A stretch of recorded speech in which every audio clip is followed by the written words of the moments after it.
Welcome back to your next best step. I'm Janet Jacks, Coach Janet J. And today we are doing something you probably were not planning on doing this week. Maybe not even this month. We are doing a compassionate mid-year check-in. So grab your coffee, settle in, and let's take a look at where you actually are. Here's a question for you. Do you remember the list you wrote in January? The intentions, the goals, the version of this year you were planning toward when you sat down on January 1st? And how does that list look from where you're sitting right now? Some of it probably still fits. Some of it has shifted. And some of it, when you look at it now, might feel like it belongs to a different woman entirely. There's a body of research on this that almost no one talks about. It shows that letting go of a goal in the right moment is one of the healthiest things you can do for your well-being. More on that in a minute. So here's something that's been on my mind this year. Back in January, I wrote out my intentions for 2026. Some of them were what you might expect. Move my body more, read more, stay on top of certain things in the house, handful of relational goals, some financial goals, and the list assumed something that I didn't really notice at the time. It assumed I was going to give equal weight to all of those goals, as if a tidy junk drawer mattered as much as the bigger work I was already in the middle of. Because here is what was actually true in January.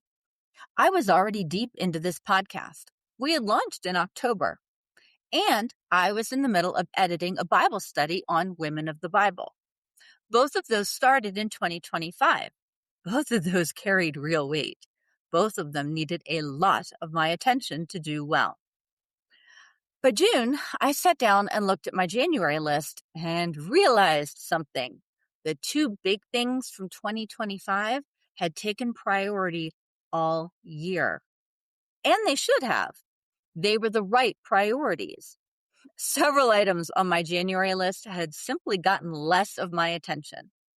And when I looked at them again in June, some of them were genuinely no longer pulling at me. They had served as placeholders, things I felt like I should want to do more than things I actually wanted to do. That was the moment I understood something about June. By June, you have been tested. 6 months of real life has shown you what you actually have capacity for, what is genuinely pulling at you, and what is more habit than calling. And you can use that information instead of carrying it around as guilt.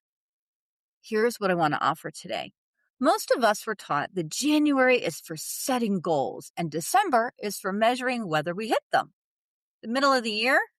That's just the part where we feel vaguely guilty about the list. I want to suggest something different. June is the month for editing. Adding is what we do in January. We pick up a few new things, new habits, new plans, new intentions. The slate is blank and the energy is high, and we put a lot of weight on that fresh start. Editing is a different animal. Editing is what you do when you have 6 months of real life data. You now know what fits into your actual schedule. You know what your energy has been like. You know what has pulled at you and what has felt like a chore. You know which goals were about the woman you are becoming and which ones were about who someone else thought you should be. That is information you may not have had in January. And that is the kind of information that makes editing the wise move. There is a body of research that speaks to this directly, and it is genuinely encouraging. Back in 2003, a psychologist named Karsten Varsh and his colleagues at Concordia University published a paper in Personality and Social Psychology Bulletin. They studied what happens when people face goals that are no longer working for them. The headline finding? People who are able to disengage from a goal that no longer fits and who redirect their energy towards something more meaningful report higher well-being than people who white-knuckle their way through a goal that has stopped serving them. That finding held up. In 2020, a meta-analysis led by Megan Barlow, also at Concordia, pulled together 31 separate samples looking at the same pattern. The conclusion? The ability to let go of an unworkable goal and re-engage with something more meaningful is linked together with a better psychological well-being across studies. A few caveats matter here. This research is correlational, which means we are seeing a pattern rather than a guarantee. And the studies measure tendencies over time, not single decisions. Still, the pattern is consistent enough across 2 decades of research that it deserves a seat at our table today. The research is specifically about goals that have stopped fitting your life, your season, your energy, your priorities. When that is the case, releasing and redirecting is a form of wisdom. Your brain knows the difference between giving up at the first hard moment and letting go of something whose time has actually passed. So let me bring this a little more directly to you. If you are listening to this, you have lived through 6 months of a very specific year. Your year, not a generic one on a calendar somewhere. Think about the one thing that has happened since January that you did not see coming. Maybe it was good. Maybe it was hard. Maybe it was both at once. Whatever it was, it shaped you. It changed what you have energy for. It changed what you care about. It changed what a realistic week looks like. All of that counts as information. Real, usable, 6 months lived data. The kind of data you make wiser choices with. And you are allowed to let it change the plan. There's a passage in Ecclesiastes 3 that fits this moment perfectly. Many of us know the opening of that chapter. There is a time for everything and a season for every activity under the heavens.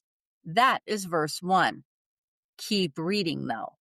Verse 6 says, a time to search and a time to give up, a time to keep and a time to throw away. Did you catch that? Right there in the middle of Scripture is explicit permission to release things. Some things, the things whose season has passed. The writer of Ecclesiastes is telling us that life moves in seasons, and the wisdom is knowing which season you are in. A time to keep and a time to throw away. Both of those things are holy. Both of them are part of a well-lived life. And some of what God has for you in the second half of this year may only have room to arrive when you set down some of what you were carrying from the first half. This touches all 4 pillars quickly. Mentally, it gives your brain a clearer signal about what actually matters. Emotionally, it releases the low-grade guilt of carrying around goals you have already set aside in practice. Physically, it frees up the energy that was going into either pursuing those goals or feeling bad about not pursuing them. Spiritually, it lets you see what God might be doing in this next season that you could not see in January. Your next best step is this one. Pull out your January intentions, if you wrote them down. If you didn't, just think about what you hoped this year would hold when you looked at the calendar on January 1st. Cross off anything that no longer matters. Really, draw a line through it. Release it. Then circle the one thing that still pulls at you. Just one. That is your second half compass. Not 6 things, 1. So here's where we've been. June is your editing season. The research from Vorsh and the meta-analysis from Barlow tell us that letting go of goals that no longer fit is linked to better well-being across the studies we have. And Ecclesiastes 3 reminds us there is a time to keep and a time to throw away. Both of those are about living wisely. You have more information in June than you had in January. Use it. Cross off what no longer matters. Circle the one thing that still pulls. That is your compass for the second half. Friday, we're going somewhere a little heavier.